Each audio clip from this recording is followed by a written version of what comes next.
Magandang umaga po sa ating lahat. A blessed Sunday to each and everyone. At patuloy po tayong maglilingkod, magpupuri sa ating Panginoon. Amen po ba?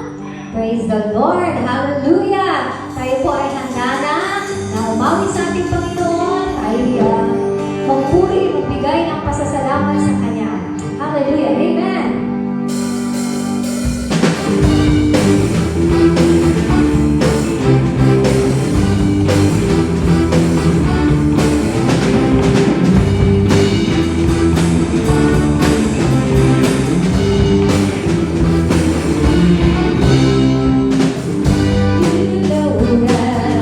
I love you.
sumunod na sumunod sa Kanya.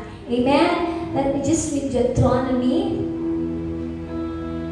chapter 13 verse 4. Sabi po doon, it is the Lord your God you must follow, and Him you must revere.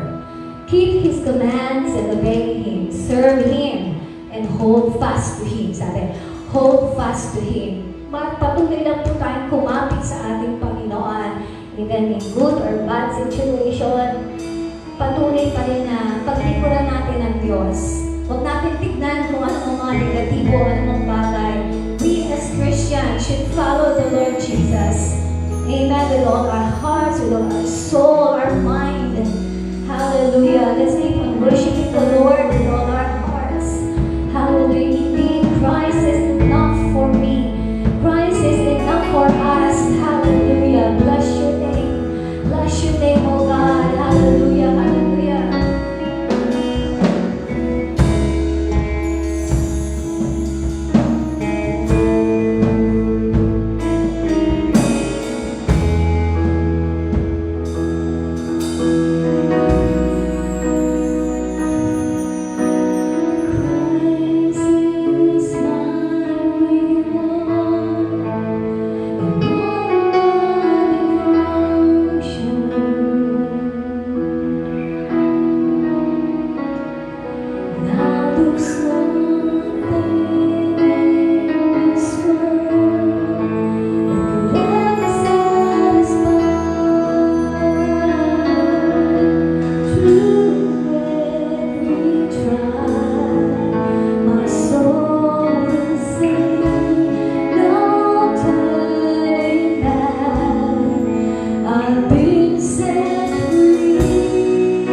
Let's continue the act of worship as Brother Guy will open us in a word of prayer.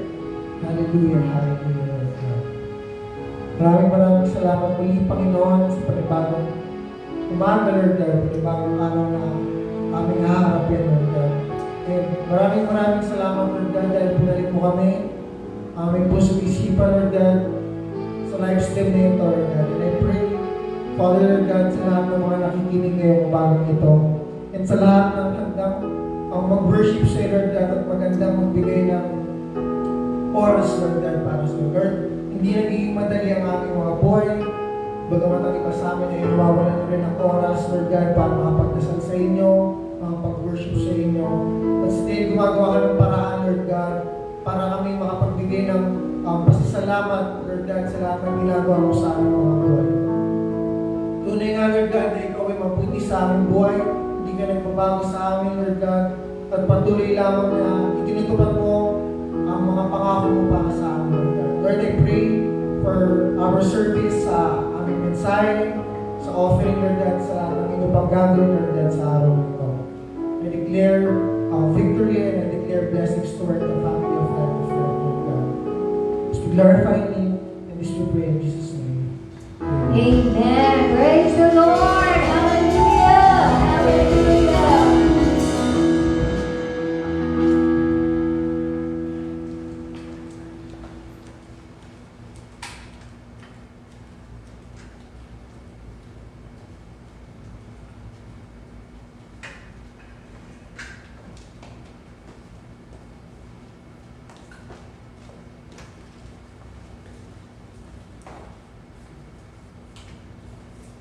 Amen.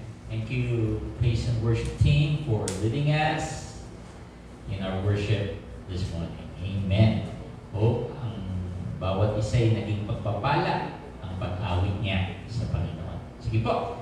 If you have your Bible, turn with me on Numbers chapter 14, verse 23, after verse 25. Numbers 14, 23 to 25. Not one of them will we ever see the land I promised an oath to their ancestor. No one has treated with contempt will ever see it. But because my servant Caleb has a different spirit and follows me wholeheartedly, I will bring him into the land he went to, and his descendants will inherit it. Since Amalekites and the Canaanites are living in the valleys, turning back tomorrow and set out toward the desert along route to the Red Sea.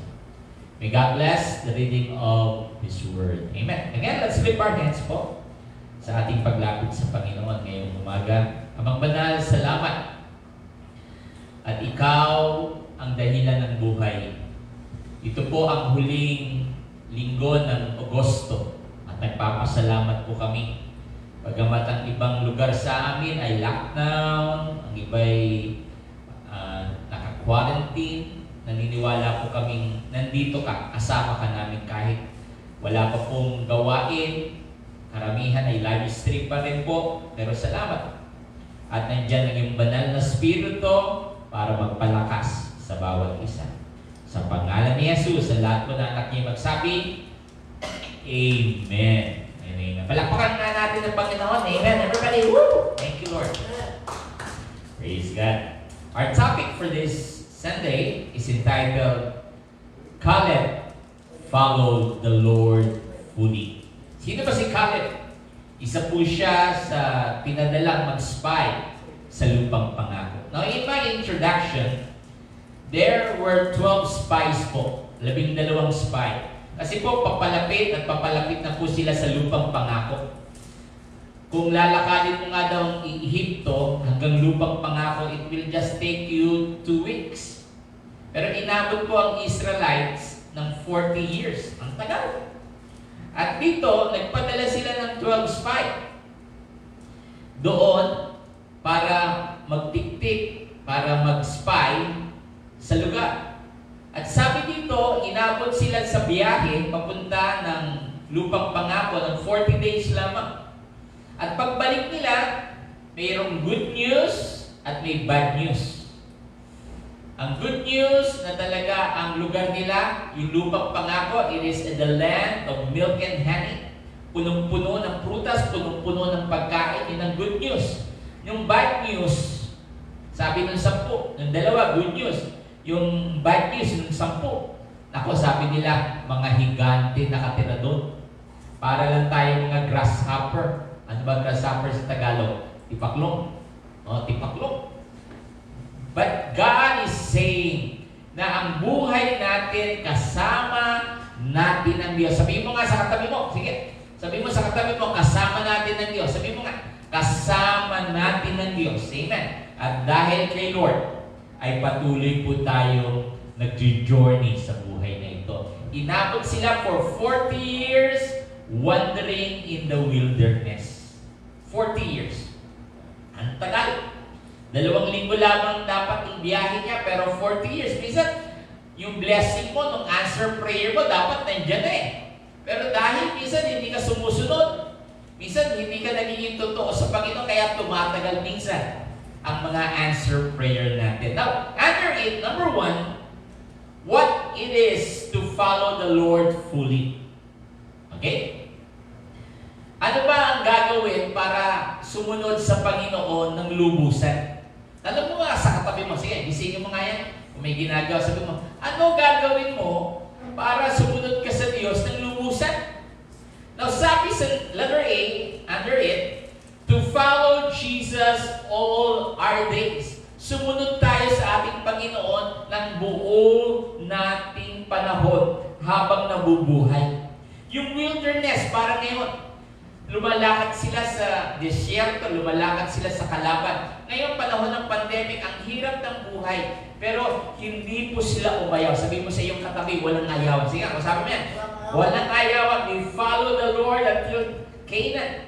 Kung if you remember ng Lot's wife, yung naging asin ba yun? Na lumingon siya dahil nung bahay niya nasusunog, ng Sodom at Gomorrah. Now, may mga ganyan, hindi wholeheartedly sumusunod sa Panginoon. Ang hinahanap ng Panginoon, tinatanong minsan ng iba, bata pa ako Pastor, youth pa ako, mag-i-enjoy muna ako, hanggang maging matanda na ako. Yung matatanda naman, ako, para lamang yan sa mga bata pa at malalakas, yung mga sumusunod kay Lord. Kaya minsan hindi po natin alam. Pero pag ikaw po ay tinatawag ng Panginoon, dapat lamang sumunod tayo. Sabi mo sa katabi mo, sumunod tayo kay Lord. Sige, sumunod tayo kay Lord. Katulad ni Caleb. Now, letter B, under number 1. To follow Jesus wholeheartedly. Let's go sa letter B. Sumunod tayo sa Panginoon ng buong puso. Amen? Nung greatest commandment, no? Follow the Lord with all your heart. Hindi 1/4, hindi 1/2, hindi 3/4 of your heart, kung hindi buong mong puso. Sabi nga ng medical science kung ano daw yung laki ng ating kamao. Tingnan mo nga kamao mo. Ganyang kalaki ang puso mo. Literally, ganyang kalaki.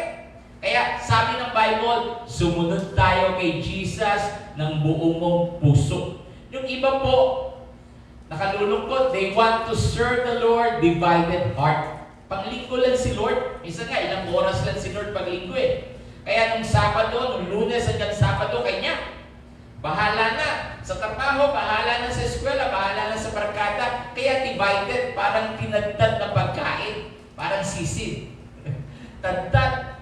May mga ganyan puso. Gusto maglingkod kay Lord, pero hindi maibigay ang 100% tinadtad ng puso. Kaya dapat hindi ganun. Kung gusto mong sumunod sa Panginoon, ibigay mo ang iyong buhay, ibigay mo ang iyong puso sa ating Panginoon. Now let us see. To follow Jesus despite the hazard. Ano itong hazard? Yung danger. Di ba may lumalabas yata sa mga video ngayon na kung ano-ano ginagawa sa Kristiyano? And we thank the Lord na nandito po tayo ngayong umaga na sa ating bansa sa Pilipinas ay pwedeng mag-aral ng salita ng Panginoon. Hindi pinagbabawal. Amen? Siguro bawal nung sama-sama, pero nung pag-aaral ay maluwag hanggang ngayon. Sabihin mo nga, pinagpala ka ng Lord. Sabihin mo sa katabi mo, Pinagpala ka ng Lord. Nasa Pilipinas ka. Nakakaaral tayo ng mga banal na salita ng Panginoon. Now, under it, number 2, how we are able to follow the Lord fully. Paano nga ba natin gagawin para sa pagsunod natin sa Panginoon? Now, letter A, under number 2, by keeping our eye on Him. So, kanina natin ipo-focus ang ating mga mata kay Jesus. Sabi mo, sa katabi mo kay Jesus. Hindi sa problema mo, hindi sa sakit mo, hindi sa bayarin mo, hindi sa magulong isip mo. I-focus mo ang iyong mga mata kay Jesus. Amen? Now, ang maganda po dito, si Caleb ay punong-puno ng pananampalataya niya sa Panginoon. Sabi ni Caleb at ni Joshua, sabi nila, "Uy, ang ganda-ganda ng lupang pangako. Sagana sa prutas, sagana sa pagkain, sagana sa biyaya. Pero yung 10, ako mas maraming bibig yun." Nako, puro higante. Negative. Sa panahon ngayong pandemic, ano ba ang madalas mong madinig? Di ba negative? Ganito, ilan ang kasakit, ilan namatay, ganito ang negosyo, ganito ang trabaho, ganito ang pag-aaral, puro negative. Now, ang maganda nga, yung mind mo maging positive at the same time, meron ka pang banal na spirito na magpapalakas sa iyo. At sabi dito, i-focus natin ang ating mga mata sa ating Panginoon. Sabihin po niyo sa inyong katabi, tingnan mo si Jesus. Tima, o sabi mo, tingnan mo si Jesus. Amen? Huwag ang problema mo, huwag mong malaking problema mo. Tingnan mo ang gagawin ng ating Panginoon sa ating buhay. Amen? Amen po ba? Can you say amen? Amen. Now, letter B, by having a different spirit. Bakit naging iba po si Caleb? Maraming bibig ang nagre-reklamo. Ngayong panahon, maraming bibig nagre-reklamo. Walang pera, walang makain, wala. Puro negative. Pero si Caleb, ano sabi niya? Ibibigay ng Diyos ang lupang pangako. Now, sino po dito ang naniniwala yung kanyang prayer request ay kayang sagutin ng Panginoon? Can you say amen? Yes. Kayang sagutin. Kasi we have a different spirit. Hindi tayo negative spirit. Hindi tayo spirito ng kaaway. Hindi spirito tayo ng ibinigay sa atin ng Panginoon para lumakas. To have a different spirit. At lagi tayo magwawagi kung tayo'y patuloy na lalapit at hihingi ng tulong sa spirito ng ating buhay na Panginoon. Sapagkat may kalakasan kay Lord. Sabi mo sa katabi mo, may kalakasan kay Lord. Amen? Hindi sa atin, kundi God we serve is a mighty God. Can you say amen? Amen. So number 3, motivation to follow the Lord fully. Ano nagmo-motivate sa'yo para sumunod ka kay Lord? Marami nagtitext, di ba? Every day, please pray for me. Nandito ko, may sakit. Please pray for me. Ang laki-laki ng bayarin ko. Please pray for me. Delikado na ako sa trabaho. Baka tanggalin na ako. Please pray for me. Ang negosyo ko ay patapos na. Pero ano ba magmo-motivate sa'yo para sumunod ka kay Lord ng lubusan? Problema lang ba? Dapat po kung may pag-ibig tayo kay Lord, sumunod tayo. Sabi mo ulit sa katabi mo, sumunod tayo kay Lord ng lubusan. Amen? Now, under it, letter A, it leads to a useful life. Pag ikaw ay sumusunod sa Panginoon ng lubusan, yung pagsunod mo, ang buhay mo ay magiging useful. Hindi walang kwenta, kundi may kwenta ang buhay pag ito'y naglilingkod sa Panginoon. Sabihin mo sa iyong katabi, may kwenta ka. Amen? May kwenta ka. Dahil tayo'y nagpapagamit hindi sa masama, kundi unang-una sa ating buhay na Panginoon. Amen? Ang kalooban niya, ang kanyang kaharian, ang kanyang katwiran, ang dapat masunod sa atin upang ikaw at ako ay maging useful. May kwenta sa buhay na ito. Sa bahay ba, may kwenta ka? Sa bahay ba, useful ka? O, ito na naman si Tamar. Ito na naman si wala ka buhay-buhay. Ito na naman si magdamag tulog. But God is saying, pag sumunod kay Lord, we will be useful. May kwenta ang buhay. Bakit marami nagsusuicide? Akala nila wala na silang kwenta eh. Kasi unang-una, hindi sila sumusunod kay Lord. Marami silang pangarap, pero sa kanila lamang sarili. Kaya pag dumating ang pagsubok, pag dumating ang problema, bagsak agad. Hindi nila nakikita, they are useful. Now, subukan mong sumunod kay Lord. Subukan mo parang ilipat ang channel mo. Tingnan, ilipat mo ng channel mo parang television. Tingnan mo yung kalooban, yung gusto ng Panginoon sa iyo. At marami, higit sa lahat, ang Diyos ang magsasabi sa iyo, yung buhay mo ay naging kagamit-gamit para kay Lord. Gusto mo ba yun? Amen? Ang hirap. Wala nag-i-amen. Amen? Amen. Kasi ilan lang po kami dito. But God is always here. And I hope na ikaw nandiyan sa live stream na nanonood, hindi ka pa tulog. Hindi ka pa masyadong busy sa gawaing bahay, nakafocus ka sa salita ng Diyos ngayong umaga. Amen. Now, letter B. It leads to a fulfilled life. Let's go, letter B. Fulfilled. Fulfilled. Nung punong-puno ang iyong buhay sa ating Panginoon. Punong-puno. Sabi mo nga, sa katabi mo, punong-puno. Punong-puno. Amen? Ng buhay. Hindi punong-puno ng problema, ha? Hindi punong-puno ng magulong isip, ng walang magawa. Kundi punong-puno ng buhay para sa ating Panginoon dahil we are experiencing the power of God. We are experiencing the knowledge of God na patuloy at patuloy po tayo kikilos para sa Panginoon. Katulad ni Caleb at ni Joshua, maraming bibigyan at sasabing hindi natin kaya. Maraming bibigyan at sasabing ganyan, pero dahil alam mo, kasama mo ang Panginoon, ang sasabihin mo, kaya natin ito. Dahil naglilingkod tayo sa makapangyarihang Panginoon. Kaya ano man ang iyong sitwasyon, kaibigan, kapatid, kababayan, malakas po tayo. We are useful. We have a life that is fulfilled kung susunod po tayo. Katulad ni Caleb sa ating Panginoon. Alam po ba niyo yung isa sa sumpa sa 10? Babasahin niyo ang Bible niyo. Yung 10 negative na matay. Pero nung dalawa, si Joshua at si Caleb, pinapasok ng Panginoon sa lupang pangako. Ang hirap palang umangal, no? Ang hirap palang laging sinasabing hindi ko kaya. Ang hirap palang sasabihin, ako walang magagawa yata kahit si Lord, no? Sabihin mo at sabihin na may magagawa ang Panginoon. At makikita mo in His perfect time ang kalayaan sa iyong panalangin. Sige po, kung nakaupo ka ngayon, I ask for you to stand up. Ngayon tayo sa salita po ng Panginoon. Hayaan natin na ang Diyos ay patuloy na kumilos sa ating buhay.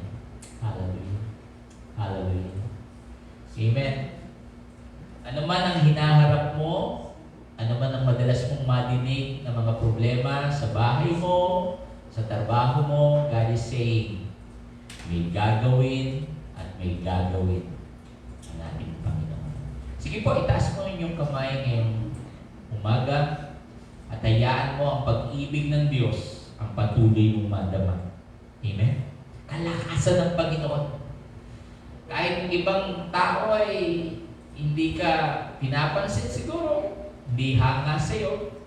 Pero kung dahil sumusunod ka po sa Panginoon, you will have a fulfilled life and a useful life. Hindi po sayang ang buhay pag ikay naglilingkod sa Panginoon. Masarap maging mayaman, masarap makapunta sa ibang mga lugar. Pero kung wala ka namang Panginoon, sayang lamang ang buhay. Hallelujah. Taas po natin ang ating kamay. Panginoon, salamat sa kaayusan. Salamat at may pag-asa kami.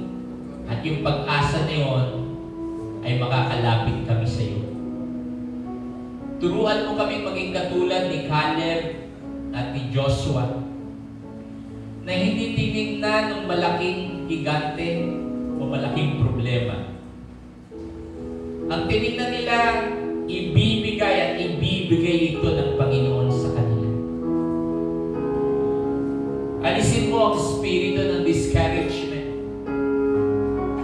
Alisin mo ang espiritu ng walang ganang magtiwala sa iyo. Sapagkat ang nagtitiwala sa aming Diyos ay may mangyayari at may mangyayari sa kanyang buhay, sa kanyang pamilya, sa kanyang trabaho, sa kanyang pag-aaral, sa kanyang negosyo. Ikaw lamang ang aming kailangan. Oh, Christ is enough for me.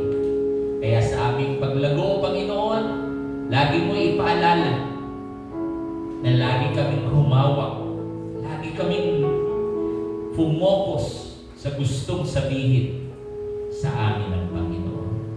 Ibinabalik namin sa iyo ang papuri, ang pasasalamat sa pangalan ni Jesus. Sa lahat ko'y magsabing, Amen.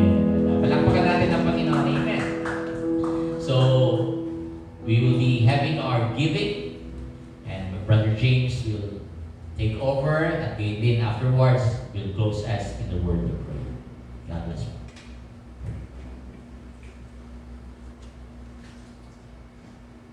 Hello. So hello po. Thank you, Pastor, for the wonderful message. So let's go to our offering na po.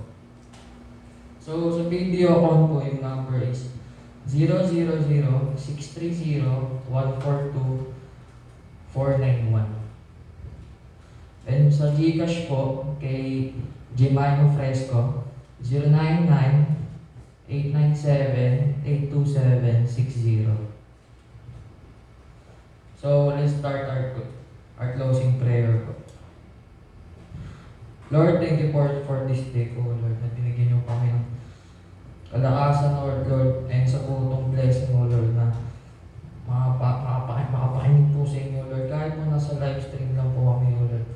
Lord, kahit po nasa gitna po kami ng pandemya, O Lord, marami ang nangyayari problema, O Lord. Marami akong mga problema, O Lord. Pero, Lord, alam namin, katabi ko lang namin, O Lord.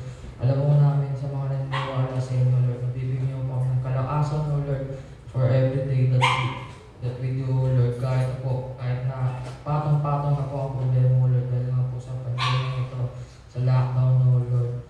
Lord, alam po namin, bibigyan ko ng kalakasan, O Lord. Sa aming prayer, O Lord, na anong oras po kami, O Lord, nagbibigay po sa inyo, O Lord. Lord, thank you for this day, O Lord.